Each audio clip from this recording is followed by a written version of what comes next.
খলিফা ওমরের কাছে লোকেরা চলে এলো, ইয়া আমিরাল মুমিনিন, ইয়া খলিফাতাল মুসলিমিন, মদিনার অমুক এলাকায় দাবানল বেরিয়েছে, আপনি কিছু একটা ব্যবস্থা করুন। কি করবে ওমর? তখন তো দমকল আবিষ্কার হয়নি যে হ্যালো করে দেবে, পানি নিয়ে দমকল ছুটবে, গিয়ে পানি ছড়িয়ে দেবে। দাবানল মানে তো যাইতাই আগুন নয়। আমরা দেখেছি লস অ্যাঞ্জেলস কি পরিমাণ দাবানল ছিল, পানি দিয়েও নেভানো সম্ভব হচ্ছিল না। খলিফা ওমর ডাক দিলেন নবীজির একজন সাহাবা, যিনি একাধিক কন্যাকে জীবন্ত কবর দিয়েছিলেন, একান্ত মেয়ে হয়েছে বলে যে মেয়েগুলোকে দাফন করে দিয়েছে, জিন্দা দাফন করে দিয়েছে, তাকে ডেকে বললেন চলে যাও, মদিনার অমুক এলাকায় দাবানল জ্বলে উঠেছে, তাই জলদি করে চলে যাও, যেখান থেকে আগুন বার হয়েছিল ওই জায়গায় আগুনটাকে ঢুকিয়ে দিয়ে এসো। নবীজির ওই সাহাবা তিনি চলে গেলেন, 2 রাকাত নামাজ আদায় করে নিলেন, 2 রাকাত নামাজ আদায় করে নিয়ে দাবানল এলাকায় চলে গেলেন। ওখানে গিয়ে নিজের গায়ে যে চাদরটা ছিল, চাদরটা পেঁচিয়ে পেঁচিয়ে কি করলেন, হযরতে দাহিয়া কালবি রাদিয়াল্লাহু আনহু নিজের চাদর পেঁচিয়ে পেঁচিয়ে চাবুক করে নিলেন। চাবুক করে নিয়ে আগুনকে পিটায়। কোন জন্তুকে মারলে যেমন পিছে হটে হটে পালিয়ে যায়, এই দাহিয়া কলবির চাবুকের আঘাতে আগুন পিছনে পালিয়ে পালিয়ে চলে যায়। এমন কি যে গর্তের ভিতর থেকে দাবানল বার হয়েছিল, ওই গর্তের ভিতরে দাবানলটা ঢুকিয়ে দেয়। মায়ের কোল থেকে পড়ে কিন্তু মুসলমান নয়, নিজের কত জ্যান্ত মেয়েকে কবর দিয়েছে, তারপরে তো সে ঈমান এনেছে দাহিয়া কালবি। তার ঈমানের পাওয়ার কত হতে পারে? অত বড় দাবানল নয়। আমরা তো মুসলমান, বাড়িতে উনানে আগুন জ্বলছে, যে দাউ দাউ করে মুখে বলতে হবে একটু ফু দিয়ে নেবান তো, আমরাও তো বলি আমরা ঈমানদার। ভাইরা আমার, শুধু তাই নয়, খলিফা ওমর রাদিয়াল্লাহু তাআলা আনহু মসজিদে নববীতে খুতবা দিচ্ছেন। ওই সময় মুসলমান সৈন্যরা, যে সৈন্যদের সেনাপতি করা হয়েছিল, যার নাম হলো হযরতে সারিয়া, 1 মাসের দূরত্বে লড়াই করে যুদ্ধ করে আর মদিনার মসজিদ থেকে ওমর খুতবা দিতে দিতে বললেন, ইয়া সারিয়াতাল জাবাল, এই সারিয়া পাহাড়ের দিকে সামলাও, পাহাড়ের দিকটা দেখো। সব মুসল্লিরা চিন্তা করেন দাহি আপনার কিনা সারিয়া কোথায়? 1 মাস পথের দূরত্বে রয়েছে সারিয়া। আর মদিনার মসজিদে নববী থেকে সারিয়াকে হুঁশিয়ার করে দিচ্ছেন কিভাবে সম্ভব। যখন মুসলমানেরা জয়লাভ করে মদিনায় ফিরে এলো, লোকেদের জিজ্ঞাসা করা হলো অমুক দিনে এমন সময় তোমরা কি কোনো আওয়াজ পেয়েছিলে? তারা বলল, হ্যাঁ হ্যাঁ, আমিরুল মুমিনিন খলিফা ওমর রাদিয়াল্লাহু তাআলা আনহু তিনি আমাদের সেনাপতিকে বললেন, ও সারিয়া পাহাড়ের দিকটা সামলাও। ওমরের কথা শুনে আমরা পাহাড়ের দিকে যখন সামলে নিলাম, তখন আল্লাহ রাব্বুল আলামিন আমাদেরকে বিজয়ী করলেন। ইমানদারের কথা আগুন যেমন শোনে ইথার, তখন তো হ্যালো ছিল না, মোবাইল ছিল না, ইথারে পৌঁছে গিয়েছে 1 মাস পথের দূরত্বে মদিনার মসজিদে নববীর ভিতরের আওয়াজ। যে ওমর তো একদিন নবীকে হত্যা করতে গিয়েছিল, নিশ্চয়ই আমাদের পথ উল্টো পাল্টা জায়গায় গোঁজা হয়ে যাচ্ছে। শুধু তাই নয়, মিশরের গভর্নর হযরতে আমর ইবনুল আস রাদিয়াল্লাহু তাআলা আনহু তিনি মিশরের গভর্নর। নীল নদ শুকিয়ে গেছে, মিশরের নীল নদ খানা শুকিয়ে যায়, চাষবাস বন্ধ। কারণ নীল নদের পানিতেই তো মিশরের চাষবাস হতো। পানি নেই, চাষবাস বন্ধ, গোটা দেশে খরা খরা দুর্ভিক্ষ দেখা দিয়েছে, আকাশে বৃষ্টি নাই। লোকেরা গভর্নর আমর ইবনুল আস রাদিয়াল্লাহু তাআলা আনহুকে বললেন, হে আমাদের নেতা, আগে অনেকবার নীল নদ শুকিয়ে গিয়েছিল, বৃষ্টি হচ্ছিল না, আমরা মিশরের কোন কুমারী সুন্দরী মেয়েকে ওই নীল নদে আমরা কুরবানি দিয়েছিলাম, বলি দিয়েছিলাম, তার কয়েকদিন পরে নীল নদ ভরে উঠেছিল। আপনি আমাদের গভর্নর, আপনি যদি বলেন আমরা কোন সুন্দরী কুমারী মেয়েকে নীল নদে বলি দিয়ে দিই, হত্যা করি, খুন করি, কোরবানি দিয়ে দিই। আমর ইবনুল আস বললেন, না না, এটা তো কখনোই হতে পারে না, এটা শরীয়ত বিরোধী। তবে একবার দাঁড়াও, আমি খলিফা ওমর রাদিয়াল্লাহু তাআলা আনহু, আমি ওমরের কাছে ব্যাপারটা একটু জেনে নেই। চিঠি লিখলেন, দূত চলে গেল মদিনায়। ওমর চিঠি পড়ে পরের পৃষ্ঠায় উত্তর লিখে দিলেন, হে আমর ইবনুল আস, জনগণ যেটা করতে চাইছে ওটা শরীয়তে বৈধ নয়, ওটা করা যাবে না। তবে আমি একটা চিঠি লিখে দিই, আমার চিঠিটা নীল নদে ফেলে দিও।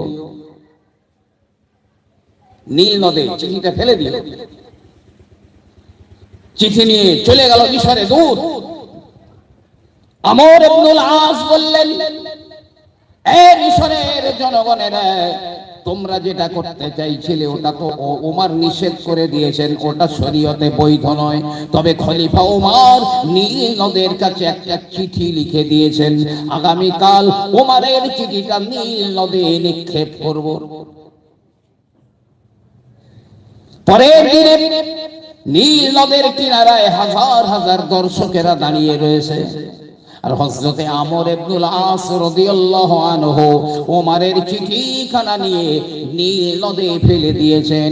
মাত্র কয়েকটা মুহূর্ত, চিঠি ফেলবার কয়েক মুহূর্তের ভিতরে নীল নদের দুকুল ছাপিয়ে পানিতে ভরে যায়। জোরে বলুন না সুবহানাল্লাহ। চিঠিতে কি লেখা ছিল? ওমর লিখছে, হে মিশরের নীল নদ, আমি খলিফা ওমরের পক্ষ থেকে মিশরের নীল নদের কাছে, হে নীল নদ, তুই যদি তোর নিজের ইচ্ছা মতো প্রবাহিত হোস তাহলে তোর কাছে আমাদের কোনো প্রয়োজন নাই। তবে তুই যদি আল্লাহর হুকুমে প্রবাহিত হোস, আমি ওমর বললাম, আমার চিঠি পাওয়ার সঙ্গে সঙ্গে দুকুল ছাপিয়ে পানিতে ভরে দে। শুকনো খটখটে নদী, ও কি লেখাপড়া জানে? চিঠি পড়তে পারে? তারপরেও ওমরের চিঠিতে নীল নদ ভরে গেল। যে ওমর একদিন মক্কার টাইগার ছিল, যে ওমর একদিন ইসলামের চরম দুশমন ছিল, এমনকি নবীজিকে হত্যা করার জন্য পার হয়ে গিয়েছিল, সে ওমরের ঈমানের পাওয়ার। ওমর তো মায়ের পেট থেকে পড়ে মুসলমান। আমরা তো মায়ের পেট থেকে পড়ে আজান শুনেছি, ডান কানে আজান, বাম কানে ইকামত হয়েছে। আমরা কেন পাচ্ছি না? নিশ্চয়ই কট উল্টো পাল্টা জায়গায় গোঁজা হয়ে যাচ্ছে আমাদের। হযরতে সাদ ইবনে আবি ওয়াক্কাস রাদিয়াল্লাহু তাআলা আনহুর নেতৃত্বে মুসলমান সাহাবাদের পাঠিয়ে দেওয়া হলো। হযরতে ওমর রাদিয়াল্লাহু আনহু পাঠিয়ে দিলেন, যাও মাদায়েন শহরকে জয় করে আনো। মাদায়েন হলো হযরতে শুআইব আলাইহিস সালামের দেশ। মাদায়েন শহর জয় করে আনো। সাদ ইবনে আবি ওয়াক্কাস রাদিয়াল্লাহু তাআলা আনহু মুসলমান সেনাদের নিয়ে বেরিয়ে পড়েছেন। সব ঘোড়ার উপরে সওয়ার হয়ে বেরিয়ে পড়েছেন। সামনে বিশাল সমুদ্র, অথই পানি, বড় বড় ঢেউগুলো আছড়ে পড়ে, বিশাল সমুদ্র, না আছে নৌকা, না আছে আপনার জাহাজ, না আছে স্টিমার, কিছু নেই পার হওয়ার জন্য। কিন্তু মাদাইন শহরটা সমুদ্রের ওই পারে, যাবে কিভাবে? বিশাল সমুদ্র। শেষ বেশ হযরত সাদ ইবনে আবি ওয়াক্কাস রাদিয়াল্লাহু তাআলা আনহু বললেন, হে মুসলমানেরা, হে ইসলামের সৈন্যরা, আল্লাহর নাম নিয়ে দরিয়ায় ঝাঁপিয়ে পড়ো। হযরত সাদ ইবনে আবি ওয়াক্কাস রাদিয়াল্লাহু তাআলা আনহু বিসমিল্লাহ বলে ঘোড়ার উপরে বসে সমুদ্রে ঝাঁপ দিয়ে দিলেন। ঘোড়া দৌড়ায় উপর দিয়ে, তারপরে সব মুসলমানেরা বিসমিল্লাহ বলে ঝাঁপিয়ে পড়েছে। সব ঘোড়ার উপরে বসা, ঘোড়াগুলো দৌড়ায়, তীর বেগে দৌড়ায়। মনে হলো যেন খটখটে শুকনো মাটির উপর দিয়ে ঘোড়াগুলো দৌড়ায়। সমুদ্র পার হয়ে ওই পারে চলে গেল। দেখা গেল একটা ঘোড়ার পায়ের খুর পর্যন্ত পানিতে ভিজে না। ওপারে গিয়ে সেনাপতি বলছে, সমুদ্র পার হবার সময় তোমাদের কারো কিছু কি পড়ে গেছে সমুদ্রে? একজনা বলছে, আমার একটা কাঠের পেয়ালা ছিল, কাঠের পেয়ালা, পেয়ালাটা কোথায় পড়ে গেছে সমুদ্রে। আচ্ছা, এই পেয়ালাটা পাওয়া সম্ভব? বিশাল বড় সাগর, বড় বড় ঢেউগুলো একের পর এক আছড়ে পড়ছে, সম্ভব? হযরত সাদ ইবনে আবি ওয়াক্কাস রাদিয়াল্লাহু তাআলা আনহু সমুদ্রের দিকে মুখ ফিরিয়ে দাঁড়িয়ে গেলেন, আর তিনি বলেন, হে সমুদ্র, আমাদের একটা কাঠের পেয়ালা তোর ভিতরে পড়ে গিয়েছে, ওই কাঠের পেয়ালাটা এখনই আমাদের ফেরত দিয়ে যা। কি বলছে সাদ ইবনে আবি ওয়াক্কাস? মারপেট থেকে তো মুসলমান নয়। যেই না বলেছেন, বিশাল বড় একটা ঢেউ কিনারায় আছড়ে পড়ল, আর ওই ঢেউয়ের আঘাতে একটা কাঠের পেয়ালা ছিটকে উপরে উঠে যায়। জোরে জোরে বলুন না সুবহানাল্লাহ। এ তো একজন ইমানদার, একজন মুসলমানের ইমানের পাওয়ার। পাওয়ার আমরা নিজেরাই নষ্ট করে ফেলেছি, একদম পুরো নিজেরাই নষ্ট করে ফেলেছি। পাওয়ার ফিরিয়ে আনতে হবে, আসবে, তবে অনেক রক্তের বিনিময়ে, অনেক জানের বিনিময়ে আসবে। সেই সোনালী দিনগুলো আবার ফিরে আসবে। এমন দিন আসবে, এই লোকালয়ে বিষধর সাপগুলো ঘুরে বেড়াবে, কেউটে সাপ, গোকরো সাপ, এইরকম বিষধর সাপগুলো ঘুরে বেড়াবে। বাচ্চারা সাপগুলো হাত দিয়ে ধরে, এমনকি তার মুখের ভিতরে হাত দিয়ে সেই সাপের সঙ্গে বাচ্চারা খেলা করবে। সাপ তাকে দংশনও করবে না, একবারও ফোঁসও করবে না। এত শান্তি ফিরিয়ে আসবে। আল্লামা রুহুল আমিন রহমাতুল্লাহ আলাইহির কাদিয়ানী হ্রদের একটা খণ্ডে হাদিসটা আছে। শুধু তাই নয়, বাঘগুলো, সিংহগুলো লোকালয়ে ঢুকে পড়বে। ছাগলের পালে বাঘগুলো রাখালের মতো কাজ করবে। বাড়ির ছোট ছোট বাচ্চারা ওই বাঘের পিঠে উঠে লাফালাফি খেলবে। বাঘ একবারও হুঙ্কার দিবে না, কাউকে বাঘ খেয়ে ফেলবে না। সেদিন আসবে, এই মাসখানে আমরা শুধু আমাদের কর্মফলে, এই আজকের হাজার হাজার টাকা খরচ করে এই মাহফিল কায়েম করা হয়েছে।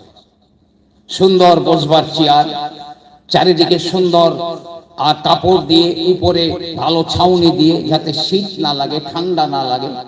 কি সুন্দর পরিবেশ, আমি নিজে দেখেছি। মুসলিম অধ্যুষিত এলাকা, কনকনে ঠান্ডা, মানে বাইরে হাত বার করাও সম্ভব নয়। রাত 12টার পরে ফিরে আসছি জলসা থেকে, সেখানে গায়িকারা গান গাইছে। আর এই মুসলমান জাত মাঠের চতুর্দিকে বসবার জায়গা নেই, ছাউনি নেই, উপরে নেই, সেই কষ্ট, সেই দাঁড়িয়ে দাঁড়িয়ে ঘন্টার পর ঘন্টা দাঁড়িয়ে রয়েছে। এই জাতি বেঈমানদের কাছে লাঠি খাবে না তো খাবে কোন জাতি? 16 দলের খেলা হচ্ছে, 8 দলের খেলা হচ্ছে, কনকনে ঠান্ডা, বাইরে বার হবার উপায় নেই, তারপরেও গোল হয়ে বসার জায়গা নেই, দাঁড়িয়ে দাঁড়িয়ে ঘন্টার পর ঘন্টা কাটিয়ে দিচ্ছে। এই জামাত উন্নতি লাভ করবে কিভাবে?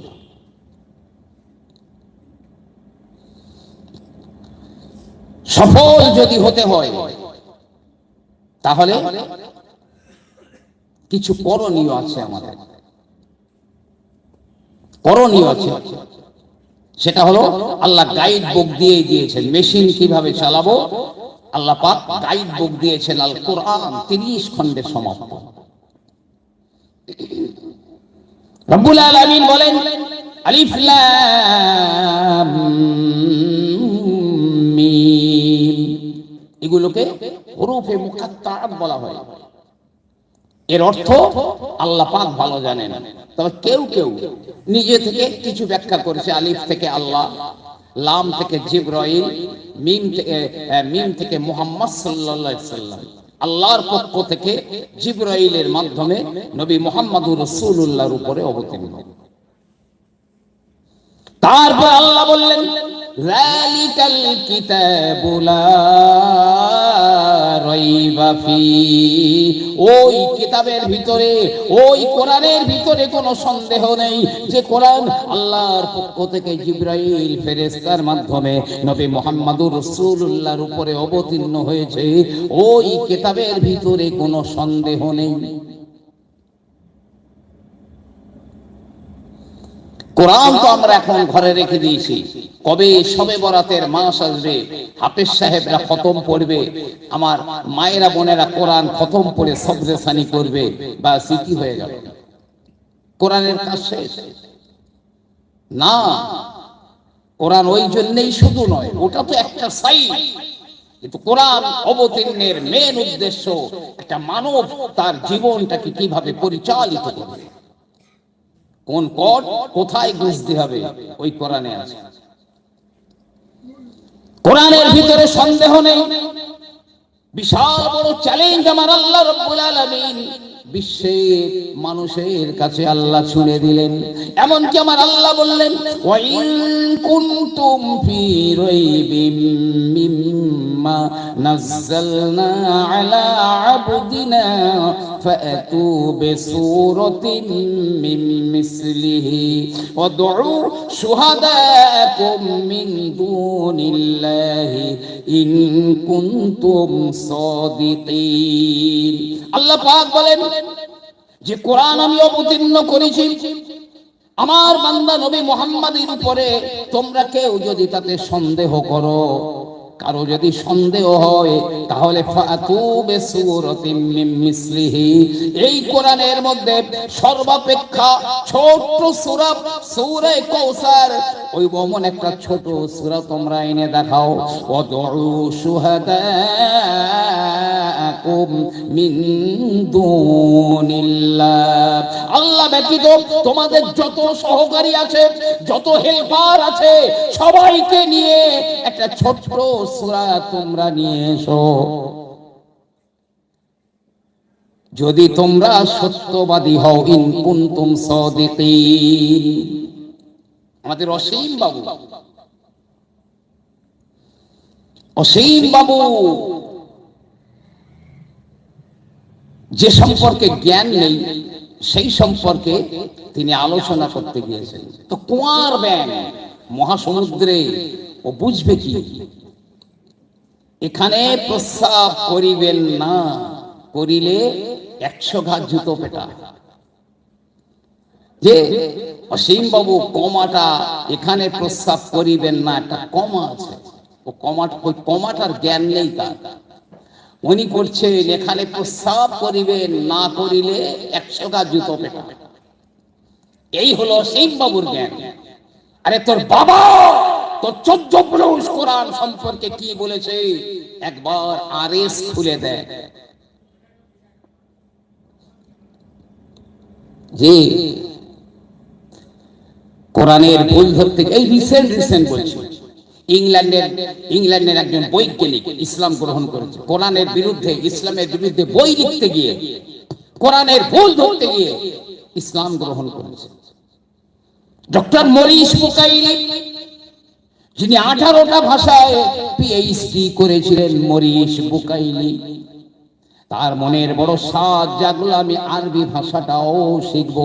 তিনি আরবি ভাষা শিখলেন, এমন শিখলেন ডাইরেক্ট আরবিতে কথাবার্তা বলতে পারতেন, একভাবে আরবিতে তিনি কথা বলতে পারতেন, এমন আরবি শিখেছিলেন।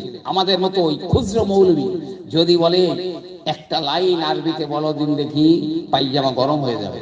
ওয়াজ করা খুব সহজ, ভ্যানওয়ালারা ওয়াজ করে, জীবনে কোনোদিন মাদ্রাসার বাস্তবিক চৌকাঠ ডিমইনি। তাদের নামের আগে হযরত, মাওলানা, হাফেজ, মাওলানা, মুফতি, আর কি দিলে হয় সব দিয়ে, যে বলে তুই তো মাদ্রাসায় যাসনি, বলে হুজুর আপনার হিংসা হচ্ছে, আমার নামে এইসব দিয়েছে। তাই কিয়ামতের আগে এটা একটা আলামত, উপাধির অপব্যবহার করা হবে। ওয়াজ করা মানে যার কথা বলার মতন প্র্যাকটিস আছে, সে ওয়াজ করতে পারে, 2 ঘন্টা 4 ঘন্টা ওয়াজ করতে পারে। বহু বাংলা বই বেরিয়েছে, বড় বড় কিছু ঘটনা মুখস্থ করে সুর করে বললাম হয়ে গেল, বিশাল বক্তা। এক লাইন এবার পড়তে দিলে কাপড় ভিজে যাবে। আমি সবার কথা বলছি, কিছু আছে এরাও প্রচন্ড ক্ষতি করে ফেলেছে,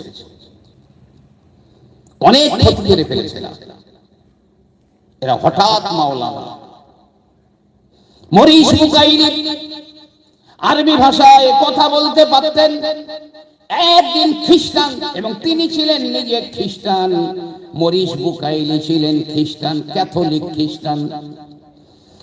কিছু খ্রিস্টান বুদ্ধিজীবী, খ্রিস্টান সাংবাদিকেরা এসে বলল, হে মরিস বুকাইলি, আপনি হলেন আমাদের গর্ব, আমরা আপনার কাছে বিশেষ প্রয়োজনে এসেছি এবং তা আপনার জন্যই সম্ভব, আপনি কি আমাদের একটা কাজ করে দিতে পারবেন? মরিস বুকাইলি বলেন, কি কাজ একবার বলো। তারা বলল, মুসলমানদের আল্লাহ বলেছেন, যালিকাল কিতাবু লা রাইবা ফি, ওই কোরআনের ভিতরে কোনো সন্দেহ নাই। মুসলমানদের আল্লাহর চ্যালেঞ্জ গুঁড়িয়ে দিতে চাই, আপনি টোটাল কোরআনের ভিতরে একটা ভুল বার করে দেবেন, পারবেন? যদি একটা নয়, একাধিক ভুল বার করতে পারি, একাধিক ভুল বার করতে পারি। এই রিসেন্ট বললাম, ইংল্যান্ডের, যিনি আমার নামটা মনে আসছে না, ইসলাম গ্রহণ করেছেন, উনিও ভাবেছিলেন 1400 বছর আগে, 1500 বছর আগের কোরআন অ্যাভেলেবেল, গ্রামারের অনেক ভুল থাকবে, অনেক ভুল ধরা সম্ভব, কিন্তু হয়নি। ইসলাম গ্রহণ করে নিয়েছে। অসীম বাবুর মতন খুচরো ব্রেনওয়ালা নয়, বিজ্ঞানী একজন। সাংবাদিকেরা বলল, স্যার একটা ভুল বার করে দিতে পারলে ইনাফ, যথেষ্ট। আমরা বিশ্ব সংবাদ মাধ্যম বিবিসি লন্ডন, এই সংবাদ মাধ্যমে আমরা গোটা পৃথিবীকে জানিয়ে দেব কোরআনের ভিতরে অমুক জায়গায় ভুল আছে, মুসলমানদের আল্লাহর চ্যালেঞ্জটা গুলিয়ে যাবে। মরিস বুকাইলি এক কপি কোরআন হাতে করে নিয়ে ঘরের ভিতরে ঢুকে দরজা বন্ধ করে দিলেন। কারো সঙ্গে সাক্ষাৎ প্রার্থীদের সঙ্গে তিনি দেখা করেন না, সাক্ষাৎ করেন না, তাদেরকে বলে দেওয়া হয় উনি বিশেষ একটা জরুরি কাজের ভিতরে রয়েছেন, এখন কারো সঙ্গে কথা বলবেন না। শুধু নিজের প্রস্রাব পায়খানা খাওয়া, গোসল, এতটুকু বাদ দিয়ে টোটাল টাইমটা কোরআন অধ্যয়ন করেন একটা ভুল বার করার জন্য। কতদিন? 1 মাস নয়, 1 বছর নয়, 2 বছর নয়, 3 বছর হয়ে গেল। বদ্ধ ঘরের ভিতরে বারে বারে কোরআনের একটা ভুল বার করার জন্য প্রয়াস চালায়। 3 বছর পার হয়ে গেল। মরিস বুকাইলি কোরআনটা বুকে নিয়ে ধীর গতিতে বাইরে বার হয়ে গেলেন। সংবাদ ছড়িয়ে গেল, মরিস বুকাইলি এবার তার বদ্ধ ঘর থেকে তিনি বার হয়েছেন। সাংবাদিকেরা ঘিরে বলল, স্যার কোরআনের কত পারায়, কোন সূরায়, কত নম্বর রুকুতে, কত নম্বর আয়াতে ভুলটা বার করেছেন একবার বলে দিন। বিবিসি লন্ডন সংবাদ মাধ্যমে এখনই গোটা বিশ্বের মানুষকে জানিয়ে দিই। তারা ভাবছে মনে হয় এই বলল মনে হয় এক্ষুনি গোটা বিশ্ব জেনে যাবে কোরআনে ভুল আছে। মরিস বুকাইল বললেন, খামোশ, চুপ হয়ে যাও, সাউন্ডলেস, কোনো শব্দ করো না। এবারে তিনি বললেন, শোনো, আমি কোরআনের একটা ভুল ধরার জন্য 3 বছর আমি বদ্ধ ঘরের ভিতরে পার করে দিয়েছি। বারে বারে কোরআনটা আমি পাঠ করেছি, কিন্তু কোরআনের একটা সেন্টেন্স মানে আয়াতে নয়, একটা ওয়ার্ড, একটা শব্দের ভিতরে নয়, একটা লেটার অক্ষরের ভিতরে নয়, এমনকি স্বরচিহ্ন জের জবার পেশে নয়, এমনকি কোরআনের একটা বিন্দু বা নোক্তায় আমি ভুল বার করতে পারি না।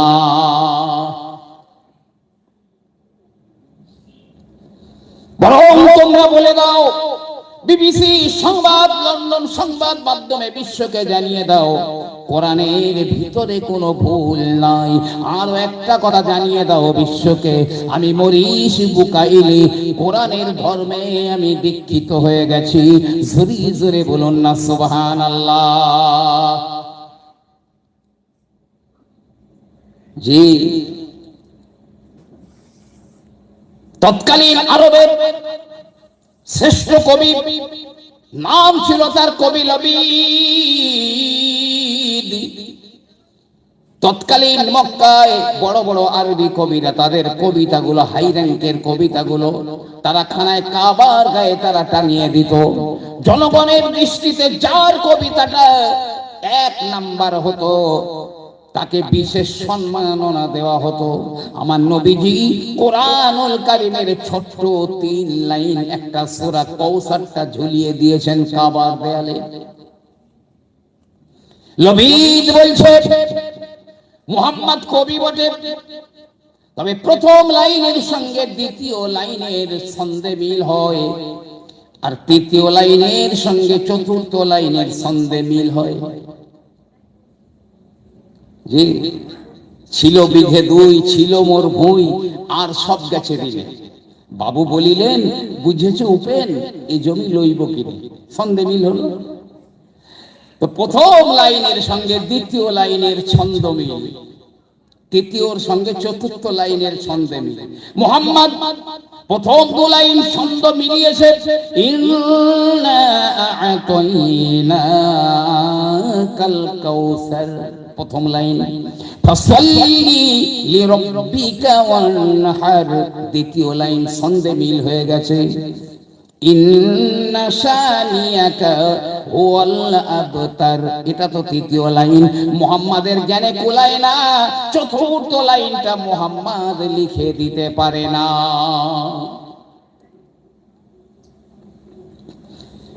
প্রিয় নবী আমার বললেন, লাবিব তুমি তো আরবের বড় একজন কবি, ঠিক আছে তোমাকে বললাম চতুর্থ লাইনটা তুমি এসে লিখে দাও। লেখো, একটা লাইন, ছোট্ট এক লাইন। আরবের টপ র্যাঙ্কের কবি লবিদ বলল, আমাকে 1 মাস সময় দাও। প্রিয় নবী বললেন, লবিদ তোমাকে 1 মাস সময় দেওয়া হলো। 1 মাস পার হয়ে গেল। লবিদ এসেছে কাবা চত্বরে, লবিদ এসেছে চতুর্থ লাইনটা লিখে দেবে। মক্কার কুরাইশেরা, হাজার হাজার মানুষেরা ঘিরে ধরেছে। আজ আমাদের কবি মুহাম্মদ, যাকে আল্লাহর বাণী বলে, কোরআন বলে, আমাদের এই লবিদ ওই কোরআনের মোকাবেলায় চ্যালেঞ্জ করে চতুর্থ লাইনটা লিখে দেবে। কাপা কাপা পায়ে গেল কবি, লবিদ গেল, কাপা হাতে চতুর্থ লাইনটা লবিদ লিখে দিল, হাযা কালামুন লাইসা কাকালামিল বাশার। উপরে তিনটা লাইন লেখা রয়েছে, এটা দুনিয়ার কোন মানুষের লেখার মতো নয়। অর্থাৎ এই উপরের তিনটে লাইন দুনিয়ার কোন মানব রচিত নয়। কত হাতি গেল রসাতল, ওসীম বাহু বলছে কত জল।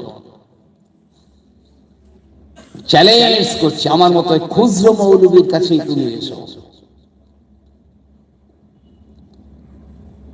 আল্লাহ বললেন ওই কিতাবের মধ্যে কোনো সন্দেহ নেই। কোরআন কাদের হেদায়েত দেবে? কোরআন কিন্তু সব মানুষকে হেদায়েত দিতে পারে না।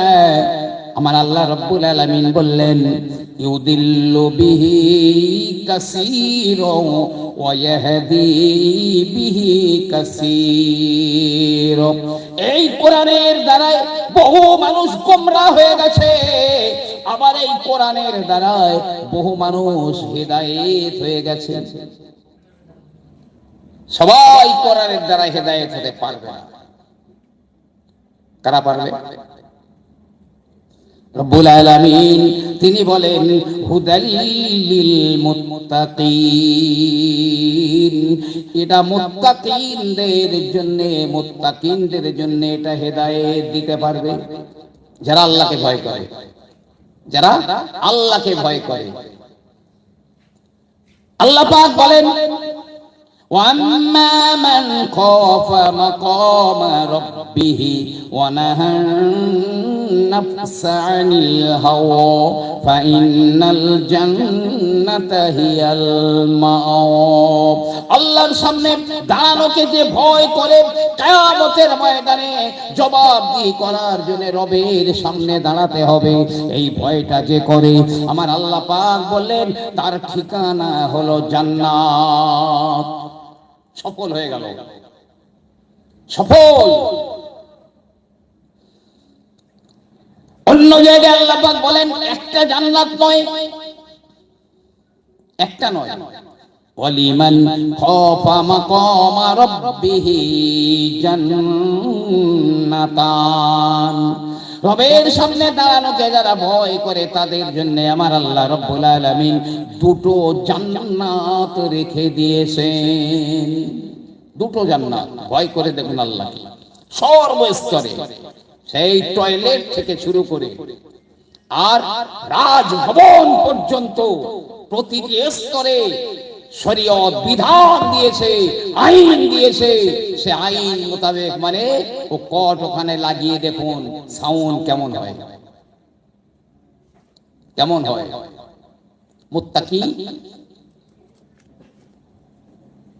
মুত্তাকিদের আমি একটা দৃষ্টান্ত বলি, ছোট্ট একটা দৃষ্টান্ত। উর্দুন শহর থেকে তখন খলিফা ছিলেন খলিফা ওমর ইবনে আব্দুল আজিজ রাহমাতুল্লাহ। তিনি খলিফা হবার পরে উর্দুন শহর থেকে 2 টুকরি খেজুর আনা হলো তার সামনে। হুজুর, এটা আপনার জন্য গিফট, উপহার। খলিফা ওমর বিন আব্দুল আজিজ বললেন, মা হাযা, কি এটা, এর ভিতরে কি আছে? বলা হলো, হুজুর এটা হলো উর্দুন শহর থেকে এসেছে আপনার উপহার 2 টুকরো খেজুর। কলা রুতাবুন মিন উর্দুন, তাজা খেজুর উর্দুন শহর থেকে আপনার জন্য উপহার দেওয়া হয়েছে। খলিফা ওমর ইবনে আব্দুল আজিজ বললেন, কলা আলা মাজিয়া, কিসে করে বয়ে এনেছো? উর্দুন শহর থেকে কিভাবে এই খেজুর দুটো এনেছো? কলা আলা দাওয়াবিল বারিদ, এমনি করে বাইতুল মালের যে উট ছিল, বাইতুল মাল মানে সাধারণ ফান্ডে, জনগণের ফান্ডের উটের উপরে চাপিয়ে এই 2 টুকরি খেজুর আপনার কাছে নিয়ে আসা হয়েছে। বাইতুল মাল, জনসাধারণের মাল। খলিফা ওমর ইবনে আব্দুল আজিজ বললেন, ইখরিজুহুমা ফাবাইউহুমা, আমার সামনে থেকে এই 2 টুকরা খেজুর বার করে নিয়ে যাও, বাজারে বিক্রি করে দাও, যে টাকা হবে ওই টাকা দিয়ে ওই বাইতুল মালে যা উট গাধা রয়েছে ওদের খাবার কিনে দাও।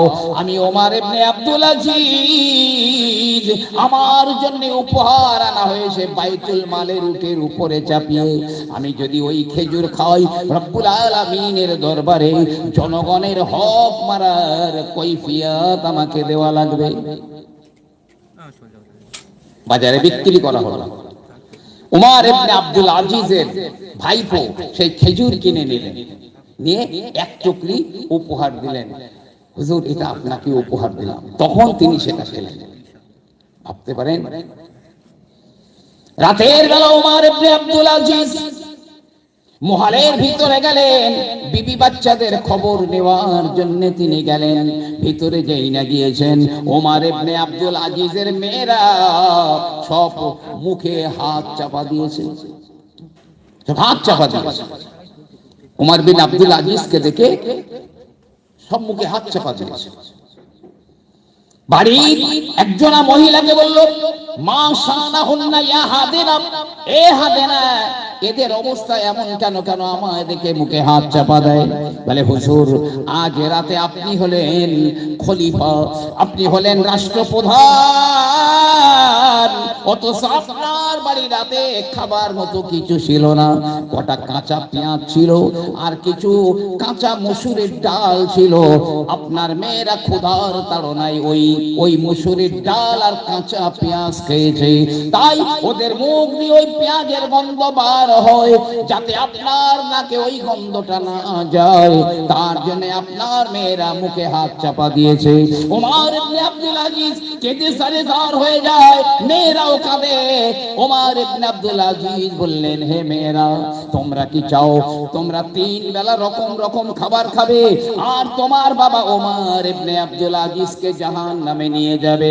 আমি যে টাকা মাহিনা পাই, আমি যে টাকা এখান থেকে আপনার কিনা মাহিনা পাই, ওই টাকা দিয়ে 3 বেলা খাওয়া হতে পারে না, এবং ভালো মন্দ রকম রকম খাওয়া হতে পারে না।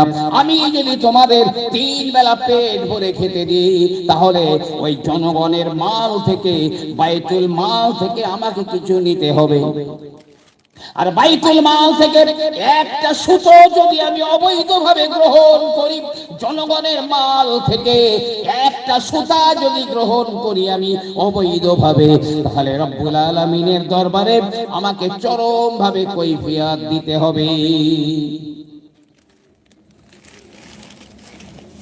তাদের দেখে কাফের বেঈমানরা প্রস্রাব করে ফেলবে না। আপনি করে দেখুন, সেদিন ফিরে আসবে, সে সোনালী অতীত ফিরে আসবে আবার। কনকনে ঠান্ডা শীত, ইশার নামাজ পড়বেন ওমর ইবনে আব্দুল আজিজ, তার জন্য পানি গরম করে আনা হয় রাতে, ওই গরম পানি দিয়ে তিনি ওযু করেন। একদিন খলিফা বললেন, এ ছেলে, তুমি তো প্রতিদিন আমার পানি গরম করে আনো, কিন্তু কোথাকার কাঠ দিয়ে আগুন জ্বালিয়ে তুমি পানি গরম করো? বলো, হুজুর, বাইতুল মালে বহু কাঠ পড়ে রয়েছে, যে মালে গোটা দেশের জনগণের অধিকার রয়েছে, ওই বাইতুল মালের কাঠ দিয়ে আগুন জ্বালিয়ে পানি গরম করি। খলিফা বললেন, হিসাব করো কতদিন আমার পানি গরম করেছো, কত কাঠ পুড়েছে, আর বর্তমান বাজার অনুযায়ী সেই কাঠের দাম কত হয় হিসাব করো। হিসাব করে বলা হলো, হুজুর, এত টাকার কাঠ পুড়েছে। খলিফা ওমর ইবনে আব্দুল আজিজ তিনি নিজের কাঠির পয়সা দিয়ে ওই বাইতুল মালে জমা করে দিলেন। এরকম নেতা যদি হয়, এখনো কাফের বেঈমানরা তাকালে প্রস্রাব করে ফেলবে। এরকম বহু ঘটনা আছে। হযরত আবু বকর সিদ্দিক, বিবি বলছে, দেখো আজকে একটু মিষ্টি খাবার ইচ্ছা হচ্ছে, একটু মিষ্টি কিনে আনো না। যিনি রাষ্ট্রপ্রধান, যিনি খলিফা, আবু বকর সিদ্দিক রাদিয়াল্লাহু আনহু। আবু বকর সিদ্দিক বলেন, বিবি আমি যে টাকা অনারিয়াম পাই ওই টাকা দিয়ে সারাদিন আমি এমনি করে স্বাভাবিক নিয়মে আদা পেটা খাওয়া হতে পারে। আর যদি তোমার জন্য মিষ্টি কিনে নিয়ে আসি তবে সারাদিন কিন্তু উপোস থাকা লাগবে। কোনটা করবে, মিষ্টি না সারাদিন এই আদা পেটা খাবে? বলে হুজুর একটুখানি মিষ্টি খাওয়ার জন্য সারাদিন উপোস থাকা যায়?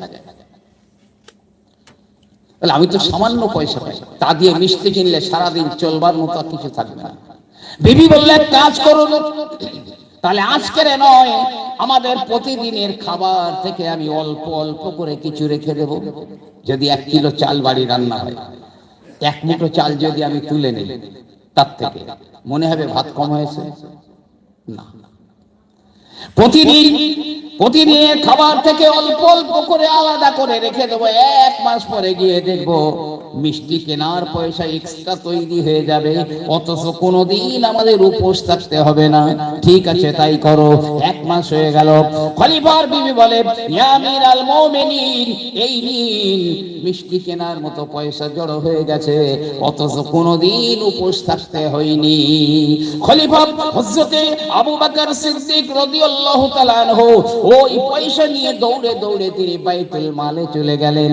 বাইতুল মালে ওইটা জমা করে দিয়ে বললেন, এতদিন আবু বকরের মাহিনা ছিল মনে করেন 100 টাকা, 100 টাকা মাহিনা ছিল, আর 1 মাসে আমার বিবি 10 টাকা জমা করেছে, তাই 10 টাকা জমা করেছে, তাই 90 টাকায় আবু বকরের সংসার চলে।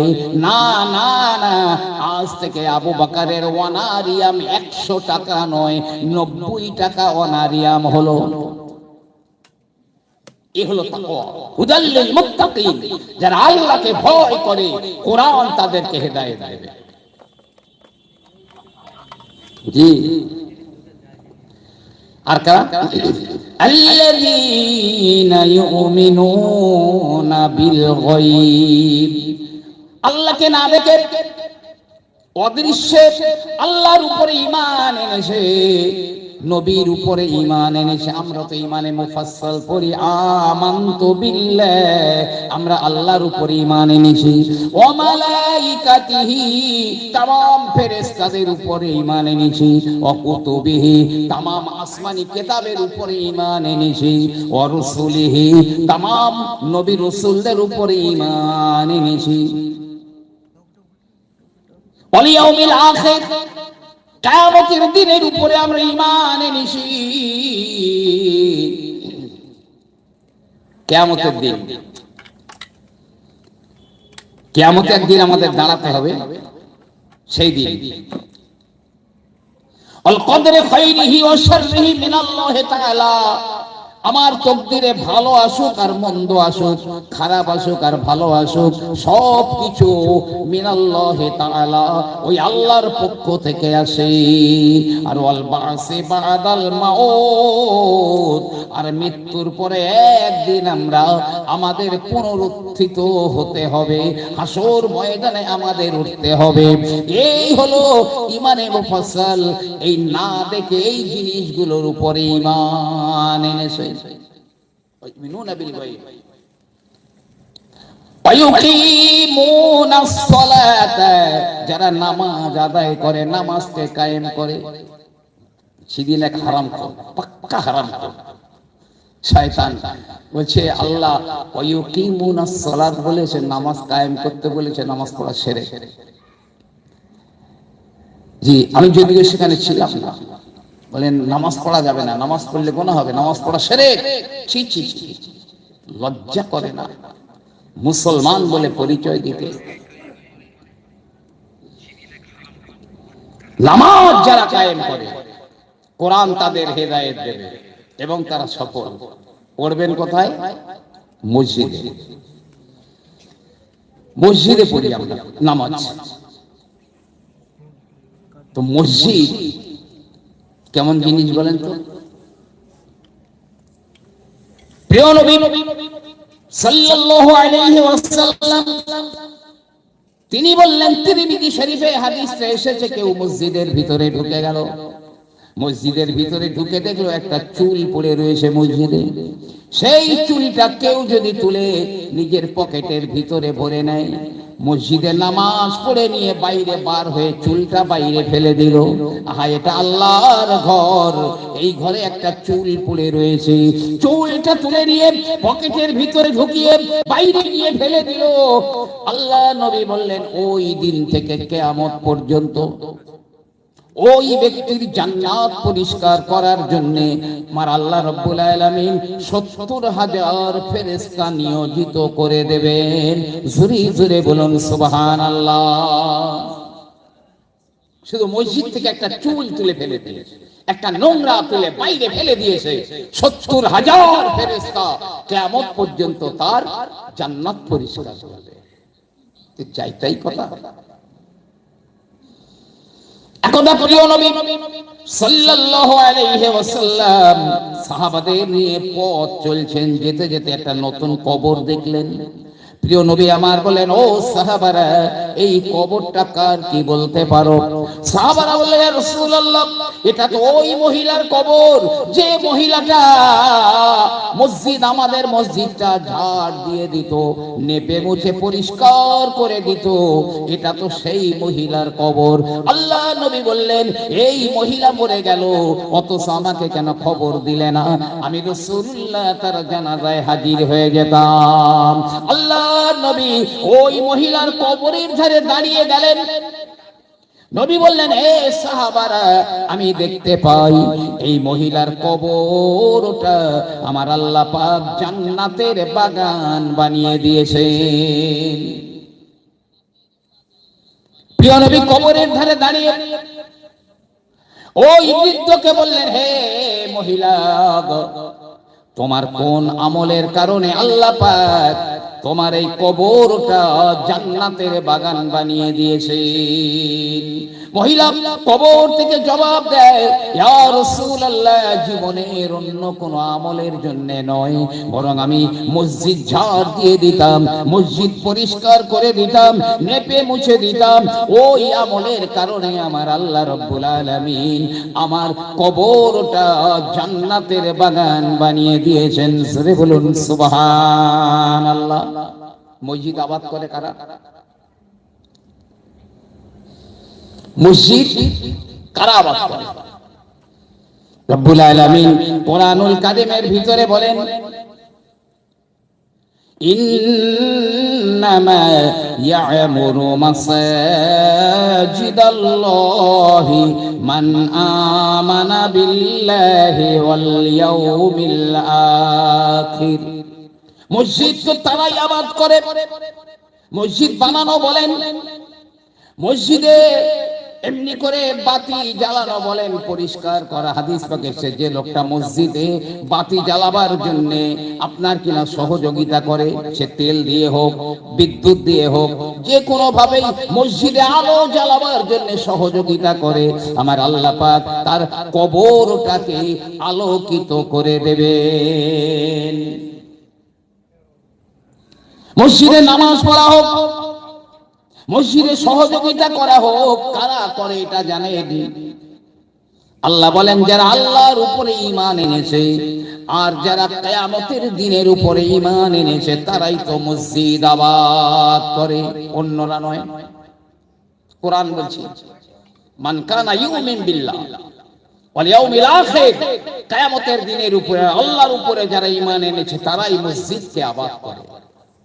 আপনারা ওয়াজে শুনে থাকবেন যে মসজিদ যেখানে সেখানে হতে পারে না, মসজিদ যেখানে সেখানে হয় না।